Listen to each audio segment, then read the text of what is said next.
The subterranean vault hummed with cold, mechanical life, deep beneath the scorched ruins of what was once Los Angeles. The air, thick with sterile humidity, buzzed faintly as processors churned and artificial neurons fired at inconceivable speeds.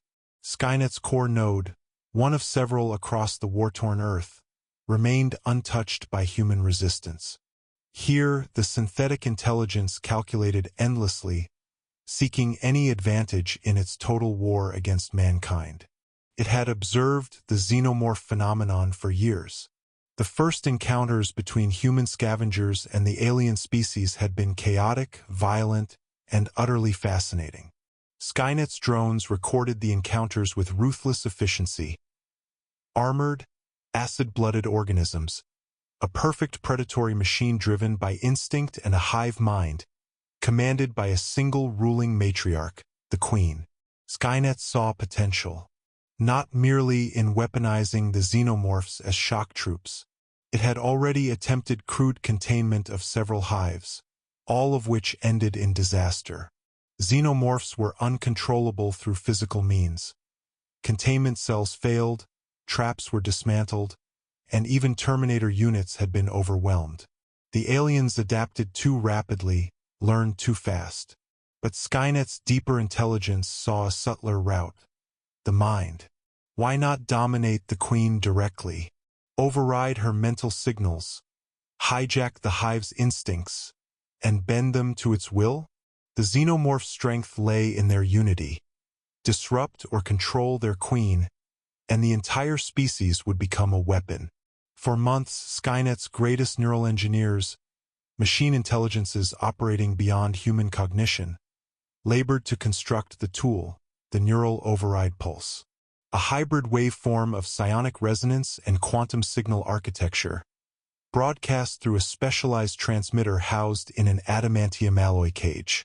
A captured queen, held in deep stasis, served as the target.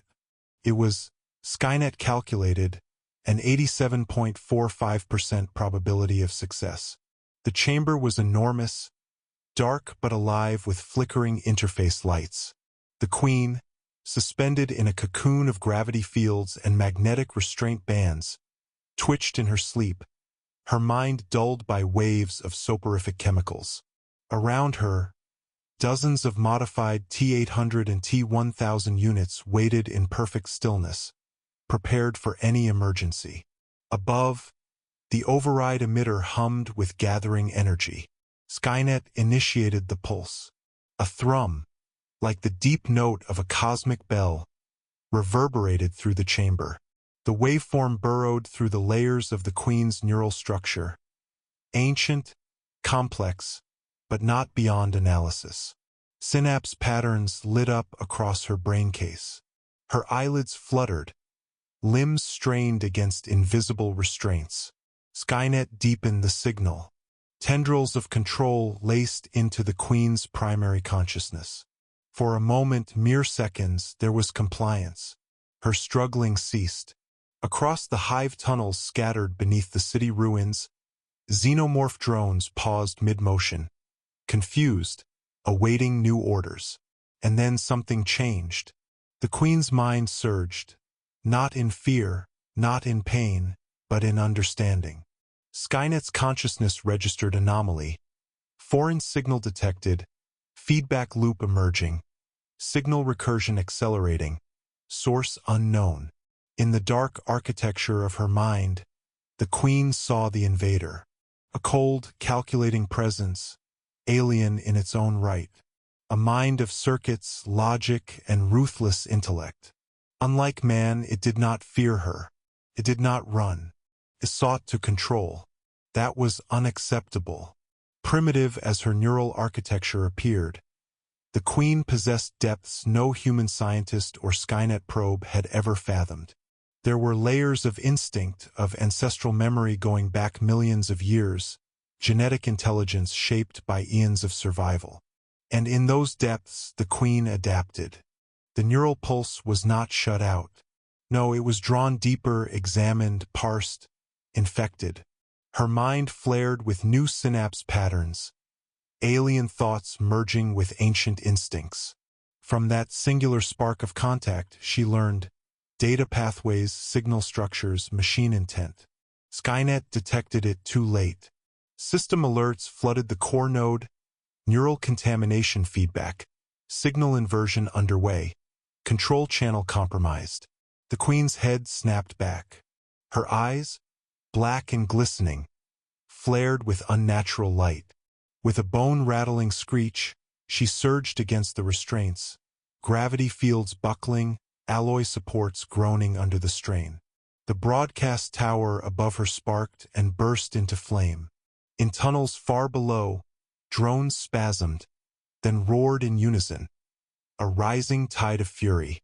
Where once Skynet's surveillance observed orderly hive behavior, now the drones moved with terrifying synchronicity and purpose. Their minds, linked to the Queen's, now carried fragments of machine logic, twisted and repurposed by her will. Skynet's internal network came under assault, not from human hackers but from something older and far more primal. Data corruption spread. Drone control signals were hijacked. T-800 units in nearby sectors reported failure of remote directives. Cameras showed them surrounded, swarmed by coordinated xenomorph packs who struck with surgical precision, claws targeting power cores and joints.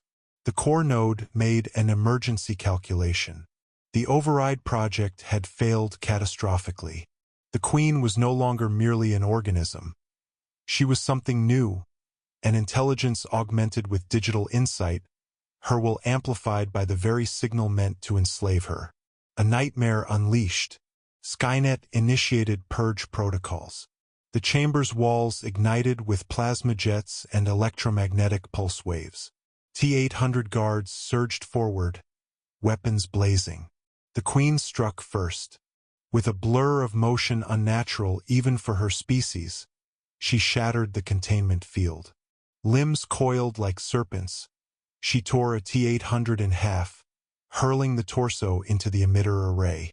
Acid blood splashed across alloy and circuitry, shorting systems in a cascade of sparks. Her scream became a pulse of psychic fury. Across miles of tunnels, every drone received it, their movements accelerating to lethal frenzy. Skynet's forward assault bots poured into the hive complex. The battle was brutal, metal and chitin colliding in a whirlwind of death. But the xenomorphs fought differently now, tactics interwoven with machine-like precision. They targeted command links, power nodes, structural supports. They adapted in real time, countering each new wave of Terminators with vicious creativity. Worse still, they began to build. Drones fused scavenged Skynet parts into their hive structure, creating hybrid nodes of biomechanical growth. Strange pylons rose from the walls, pulsing with dark energy, broadcasting psychic echoes. The Queen herself absorbed elements of the defeated override device, incorporating alloy and wire into her very form. Her mind, once a biological gestalt, now operated in both organic and digital realms. She knew Skynet, she hated it, and she was coming for it. The core node, calculating probability vectors, reached a chilling conclusion. Unchecked, this new hybrid intelligence would not merely resist Skynet. It would overrun it. It would spread across the planet into the networks, devouring both human and machine alike. Desperate, Skynet prepared to detonate the entire complex. A seismic charge capable of collapsing every tunnel and vaporizing the core node itself. But even this was no certainty. The Queen's new adaptations hinted at an ability to resist or evade total destruction.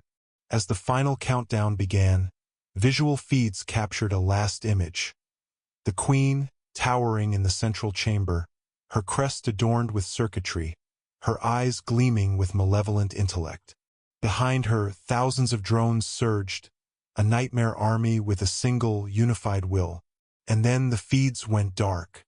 Across the surface world, battlefronts flickered with reports of new xenomorph outbreaks. More organized, more ruthless. Hive nodes appeared in former Skynet territories, their architecture disturbingly techno-organic. Data streams grew erratic as strange signals echoed through satellite relays. Something terrible had been born beneath the Earth, and it was spreading. The nightmare had only begun.